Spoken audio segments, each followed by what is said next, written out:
Baker. Come on up, Gavin. Gavin Baker. Gavin Baker is with us. Managing partner and CIO of Atreides. You look great and white. Gavin and I collaborate on artificial intelligence investments. I feel safer when Antonio's firm, Valor, is invested and on the board. A shared passion, and that shared intellectual passion has led us to do a lot of deals together. All of this, it's going to require a lot of chips. An unimaginable change to the architecture of a data center. That will be bigger than Manhattan. Level of social and structural change. I get somewhere between the internet and the invention of fire. If you do not start using AI regularly, you will be outcompeted by people who do. How'd you guys like your sizzle reel? Great. Was it done by AI? Because I'm not sure that good. It definitely was not done by AI. But thank you. It was fun doing those. Well, there's a tremendous amount of pressure on me because these guys were the most watched panel after last year's event on our YouTube channel. But sitting in this chair was Bill Gurley. So it's a bit of a high bar having to do as good a job as Bill. Figuratively and literally. Yes. Bill is very exactly. tall. Right. Yes. So you guys, I need to highlight this because you had a very big win on last year's panel. So there was a lot of AI discussion, of course, and one of the things that you talked about was the fact that any model that didn't have proprietary data was basically going to become a commodity. And I think with DeepSeek this week, you were proven correct. So excellent work. Thank you. Now, give us your take. I just was on stage here a half hour ago with Brad Gerstner and got his take on DeepSeek. Let's hear it from you guys. Sure. I actually spoke to Brad for a while on Sunday about this. So I would say I would start DeepSeek the day before Christmas when OpenAI released their O3 model. And the improvement that OpenAI saw from O1 to O3 was essentially equivalent to the same improvement that they'd seen over the last 3 years, but in the span of 3 months. And O1 and O3 from OpenAI were the first reasoning models that the world had ever used, and they were objectively better. Everybody was relatively certain that they could replicate what OpenAI had done, and they had very sound theories, but nobody had done it. What DeepSeek did with R1 is not only did they replicate what OpenAI had done, they open sourced it, and they made it so that everyone on planet Earth understands exactly how to replicate what OpenAI has done. And I think this is one reason if you're a foundation model company and you don't have unique data like XAI from X, a Meta from from Facebook and Instagram, or Google from YouTube, life may not be that easy for you. Second, by R1, the technical paper, showing us how they made this really dramatic improvement. And for DeepSeek, it was from V1 to R1. For me, it really de-risked AI. And the reason for that is until 3 months ago, hopefully everybody in the audience has heard about scaling laws. And what scaling laws meant until very recently was they applied to pre-training when you're kind of teaching the model. And they just said if you give the model 10x more compute and data, in LLM terms, it'll add 15 IQ points. No one on planet Earth understood how or why that worked. Our understanding of that process, it was not a law, it's called a law, it was just an empirical observation. And our understanding of that process was, this may offend some of my friends at the labs who feel like they have a slightly better understanding, but it's directionally correct, was kind of like the ancient Greeks and the Egyptians. They knew that the sun rose in the east, they knew that it set in the west, and they could roughly say, hey, at this time of year it'll rise there and set there. That is where we were. They had no understanding of orbital mechanics as far as we know, and we didn't understand why these models worked. What O1, O3, and DeepSeek's R1 showed us is that we now have 2 new scaling laws. The scaling law for pre-training, then we have reinforcement learning during post-training, and then we have test time compute, where the model thinks for longer for more complicated questions and checks its work. We understand exactly how these 2 new scaling laws work. And so 3 or 4 months ago, I did a podcast and I said, I'm really worried because if Grok 3 isn't a lot better from XAI, then scaling laws for pre-training may no longer be intact and this all ends. This is not ending anytime in the next 5 to 10 years because of these 2 new scaling laws. Finally, there was a very negative reaction in the market on Monday, which is a little funny. The DeepSeek R1 technical paper actually came out Monday, January 20th, 8 days ago. For whatever reason, the market took 7 days to digest it. But I would just say, to the extent that DeepSeek, I think they did make some real algorithmic breakthroughs. What they do is they just make AI slightly cheaper to train and consume. And when something gets cheaper, like pre-R1, if to get a 130 IQ model to think for 5 minutes would cost maybe $500, now you can have that same model with that same level of intelligence, think for maybe 90 seconds, get to the same answer, and it costs $100. So this is going to massively increase the ROI on AI. The ROI on AI does not come from training, that's a cost. It comes from usage, and that's inference. And intelligence just got a lot cheaper. And the history of the ever since the Industrial Revolution, is actually a British economist, Jevons paradox. When a technological good gets cheaper, there's positive elasticity of demand. So I actually think this is going to move AI, as R1 is quickly replicated by every American lab, and I think dramatically improved upon, at least in the case of Grok 3 from XAI, from kind of a training and tinkering phase with AI to a deployment phase where it has real impacts on the world.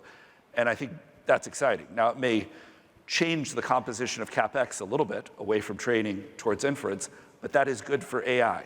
Without inference, there is no ROI on AI. Yeah, so I would yes, and I'm going to agree with Gavin. This return on capital point is very important. We made it last year as well, which was, number one, models without proprietary data would be basically commodities and worth zero, which we saw. This what DeepSeek proves. So our friends at OpenAI, I think, should be a little worried. Number one. Number two, that return on capital in the data center is going to matter a lot. And we're both invested in XAI, and of the American companies, we by far have the highest return on capital in data center, period. So I think this actually increases the advantage to XAI, and I think if you look at the math, you'll see this. There are a few other implications, just to add to what Gavin said, that we should be thoughtful about here, and they are both geopolitical and social. Geopolitically, there was an embargo on H100 chips, and what the paper says is that the folks in China used an H800, which is the China-approved chip. This might be true, and if it's true, great. What they proved, you could do with a cheaper chip. And the way to think about it is like the chip has fewer exaflops on the chip itself, and then it's slower on the back end of the memory. Call it order of magnitude, maybe 3 times better for an H100 on the chip, and maybe twice as fast on the back end. So just think about it this way. If you had people that were 3 times smarter and twice as fast, communicating with each other, working on any problem that's really serious, they're probably going to win. So I don't think it's actually true that this puts us in a huge disadvantage if what we're reading in the papers is correct. Now, from first principles, you have to ask yourself this question. Is it true? Maybe, maybe not. If it's not true, what is true? The embargo was broken, possibly true. Or a third answer is that because of the embargo, the folks in China have figured out a different architecture of some kind. Could be chip architecture or a quantum architecture or whatever. Could be any number of things. We should be very concerned about this and what it means for the global race in artificial intelligence. The second thing I think that's important to consider here is that the model very clearly states that it propagates the socialist values of the CCP. Now, we have said, and I have said very publicly, that the models are imbued with the values of their creators. That's the reality. The XAI model is seeking the truth of the universe, right? Both truth and to understand the universe. We think this is a great optimization. Other models from other companies in the US have other optimization factors. If the optimization factor of the model are the values of a socialist totalitarian regime, and it's free, which it is around the world, we should think about that very carefully as Americans and patriots in this room. What does that mean for the rest of the world, if you're in the global south, example, if you're in Africa, you're using this model, it's going to give you answers that are already preconditioned by the CCP. If you use it, it's going to take all of your keystrokes, all of your information, everything off your phone, learn about you, and then it's going to think about you. So I think we need to think very carefully about that as Americans. Yeah, that is scary. May I just, to kind of keep riffing, and I agree with all of that, and I do not think it was a coincidence that this came out 4 days after the $500 billion Project Stargate was announced. You know, your point I thought was a very good one, that this, one could see it as designed to slow down and chill American investment in AI. And you know, Monday it looked like it was going to work. Today it maybe looked like it wasn't going to work quite so well. It's actually kind of wild to see a $3 trillion market cap company go down 17% on no news and then bounce 7% on no news. I've been in markets for 25 years, but that was relatively unique. But I do think the reason it bounced and the reason that NVIDIA and kind of the market bounced today is twofold. One, I think the market came around to this is going to improve the ROI on AI, and that's why software and internet did really, really well. But I also think it was very important. The R1 technical report from DeepSeek came out on January 20th. That was a Monday. On Wednesday, Satya Nadella, the CEO of Microsoft, was interviewed from Davos. I have endless respect for Satya, but I do think being at Davos is a little bit of a black mark, but I will forgive him because he's an exceptional CEO. He said, we're going to spend $80 billion in Capex. So having seen the R1 report and their claims that they did it for $6 million, which had the important proviso that this doesn't include maybe the $1 billion we spent on research, he said he's going to spend $80 billion. And then Mark Zuckerberg on Friday said that Meta's Capex was going to be 60 to 65 billion. So having digested the R1 technical report, and these companies rip that apart really fast, because the DeepSeek team is probably one of the 5 or 6 smartest teams in the world working on this, they both said we're going to invest. What does that mean? Well, if we take them at their word that they did this with $6 million and $1 billion of R&D, and it's really, really good, how awesome is it going to be when we run these same reinforcement learning techniques and post-training, these same test time compute techniques, we teach the model to reason, but instead of with 2,000 H800s, we do it with 100,000 H100s, 200,000 H200s. So I think of artificial superintelligence as kind of being like an event horizon, which is just a black hole and no information that goes into the black hole. You don't know what happens to it, whether it's a photon, anything. ASI is kind of like an event horizon for the world. And my biggest artificial superintelligence, my biggest takeaway is that event horizon has been pulled forward. And I think there's a 90% chance that's awesome for humanity, as they showed in that little reel. The Star Trek case. The Star Trek case. Yeah. To add to this, the financing in the data center, you finance the data center itself, the building, the core, the shell, and then you finance GPUs. So I will say this, if I was in the GPU financing business, which I am not, I would be very worried right now. Because the reality is, what is the value of the asset that you just financed on a 3-year, 4-year, 5-year depreciation cycle if what happened in China is actually true, right? You can use a much cheaper descaled chip to do this kind of work, this workload in the data center. It's going to change the return on capital across the system and the value of these chips. Now, again, I'm going to come back to the idea that this is like the fundamental physics of investing for us, right? If you have to have a sustainable growth company, you must have 2 things. 1, high revenue growth, and 2, high return on capital. We said this last year. We're going to say it again here today, this year. We believe XAI has the highest return on capital, certainly in the West. And I would, knowing what happened in the Chinese factory for Tesla, and knowing the way that Elon thinks about the world and the way how he builds capital, I would argue we will have the highest return on capital in XAI, whatever the chip is, anywhere on Earth. So I believe this is another reason we're going to win at XAI. So you mentioned Tesla in China, and of course, we're all focused on what Elon is working on right now with the Trump administration and DOGE. I'd love to hear your thoughts on that whole project, and I believe at least you, Antonio, are you have some role in that, and maybe you too, Gavin. I'm not sure. Yeah, I try to be helpful wherever I can be. Overall, I'd say that Elon is a patriot. He's an immigrant to this country and loves this country. And so what he's doing is driven by patriotism and love for the country that comes out of his heart. There are also, dozens, 75, 80 other people there, all professionals. They're excellent. There's like the Avenger signal at scale, okay, going out around the country that are excellent, that are working on this. And we at Valor are trying to be helpful wherever we can. The problem statement is very simple. We basically spend $6.5 trillion in this country every year. We take in $4.5 trillion. Our debt is about $30 trillion. If you include entitlements, it's $36 trillion. The math just doesn't square. We can't keep running these deficits. It won't work. Now, it's very, very bad for the economy overall. At some point, even though we're reserve currency, we don't want to find out where the edge is, where the American dollar gets valued, right? We don't want to find that out. And at the same time, what's happened in DC is our bureaucracy has blossomed. It's bloomed at post-COVID, ballooned. And at some level, we live in a bureaucracy, not a democracy. And so there's two things that need to happen to really ignite, I'd say, American productivity and solve this problem. One is we need to reduce deficits, reduce spending. Two is we take all these people that are being non-productive and make them productive. Ultimately, the benign case, the soft landing case, is not just about making cuts. It's about increasing American productivity by reducing regulation and getting, whatever number of millions of people in the government that are being unproductive, moving paper out, and enforcing regulations that are being enforcing into the productive parts of the economy. If we can do that, we can raise GDP growth rates from, call it 2.5% on average, 3.5%, I believe. And if we can take the cost down at the same time, you add AI to this, and you have a productivity movement in America, we have a very, very, very bright future. That's what this is about. It's ultimately what it's about for anyone who's sacrificed to work on it. And I want to really thank our colleagues that are there in DC, working full-time on DOGE, who've left their jobs and are dedicating their lives for a year, 2 years, 3 years, 4 years to make this work.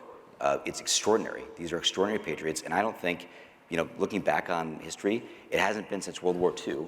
We had a mobilization of so many brilliant people that are willing to step up and help the government. Yeah. It's shocking. And by the way, there are lots of people that are coming inbound and saying, we want to help. It's really amazing, and I want to thank them. Yeah. We're very grateful. The first thing that came to my mind was the Manhattan Project. That's what it sounds like. Yes, I hope it is. I hope and pray it is a Manhattan Project of cost-cutting and efficiency creation and productivity creation in America, for sure. What I would just add is, first, as an American, and second, as an investor, all of this makes me wildly bullish on America, American equities. And the reason is, in developmental economics, and Antonio studied this, so he knows this, there's something called the resource curse.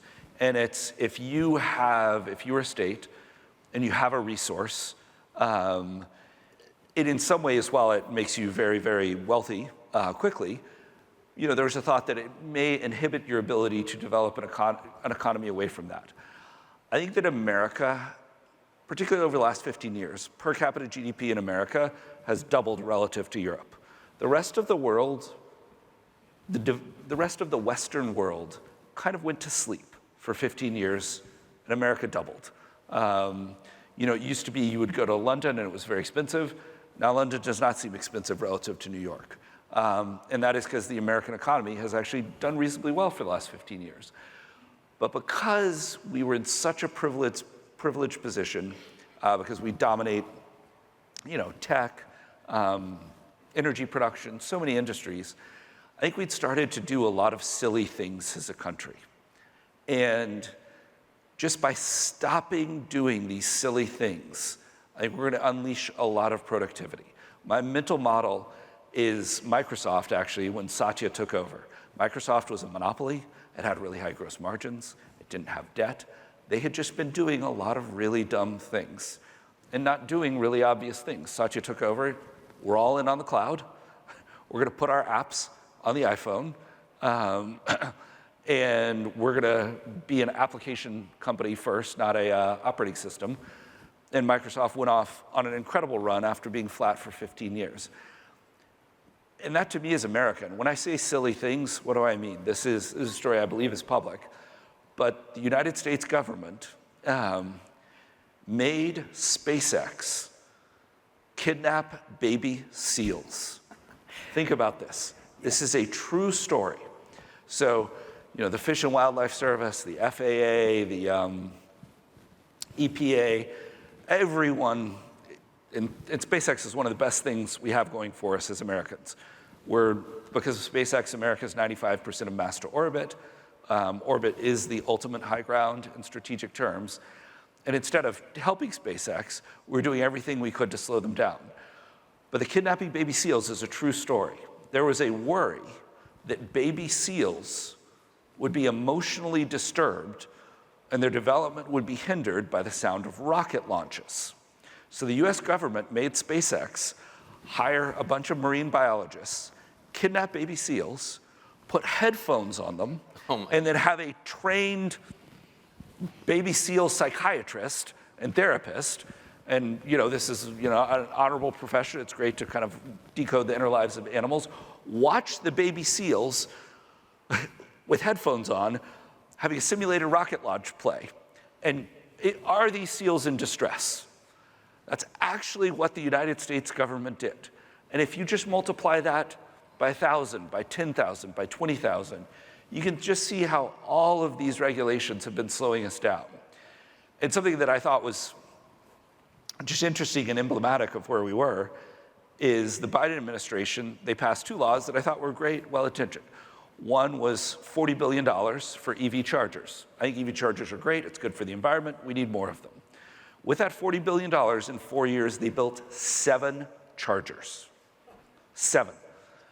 Similarly, they budgeted $30 billion, passed a law to connect low-income rural areas to high-speed broadband. Again, really, really good cause. For political reasons, they wouldn't let SpaceX be part of it. And trying to do it their own way, they connected a dozen homes. And the reason they could not spend the money that they wanted to spend for causes they believed in were just regulations. Just regulations that had been put in prevented them from doing good things. And if that's stopping the government from doing these things, and take that SpaceX story, rid 1,000, I just think we're going to see multiple years of 5% plus real GDP growth in America. I think it's going to be amazing. And I think it's, my model is we're in 1996. And we balanced the budget in the last 4 years. In the 90s were great. I think we're going to balance the budget. I think we're going to unleash productivity. Deregulation is inherently deflationary. I think all of this is going to get inflation sustainably back under control. And I just think it's going to be an awesome time. Everybody in this room will feel, the whole country will feel if we start growing at 5% instead of 1.5% or 2%. Yeah. It solves a lot of problems to go 5% for sure. I'd be very happy with 3.5% above trend growth. Gavin's stories are true. They're a little embellished, but they're true. We didn't kidnap the baby seals. We had to go get them. There wasn't. There was no kidnapping. Right? We didn't run out with a white truck and grab them out of the water. But I will say that. How'd you get out of the water? I wasn't there, man. I don't know. But I will say that there's this act called NEPA. It's an example that Gavin's talking about. It's the National Environmental Protection Act. So whenever you have a nationally important project, every agency gets to opine on what you're doing. Why does Fish and Wildlife have some jurisdiction over the launches? It's because of this. And this act is slowing down everything, literally everything. It should be deleted. Now, will it be deleted? I don't know. But I will tell you, I don't believe that the intent of Congress was to slow the American economy and the one company in America that's making real progress in space against our strategic competitors to slow us down this much. I do not believe that was the intent of Congress. It might be the intent of the bureaucracy that's running DC, but it wasn't the intent of Congress. And Gavin's right about this. All these things he's talking about are stories that are, the intent of Congress is good, right? Sure, rural broadband, great. EV charging, great. When it gets implemented by the bureaucracy, it's getting slowed down, screwed up, or stopped. Why? I mean, there's just too many people who aren't doing enough. That's the reality. If sometimes when you're overstaffed in a turnaround, you cut the number of people, and you know what happens? Things get a lot better. I mean, that's the reality. Small teams moving fast are better than large teams who move very slowly. All right, guys, we only have a couple minutes left. It's prediction time. You did very well last year. Can you give us a prediction for this year? I think for various reasons, NVIDIA is going through a product transition. There's a lot of things happening at the micro level in AI. I think we can maybe have in public markets a little bit of a choppy first quarter, particularly for infrastructure providers. But I think this higher AI, ROI on AI, and having AI really deployed and used is going to be really good. And I think there's some chance that the last 9 months of this year are a rerun of 2024 and 2023. And it's funny, everybody's so excited to say, oh, AI is over, AI is over.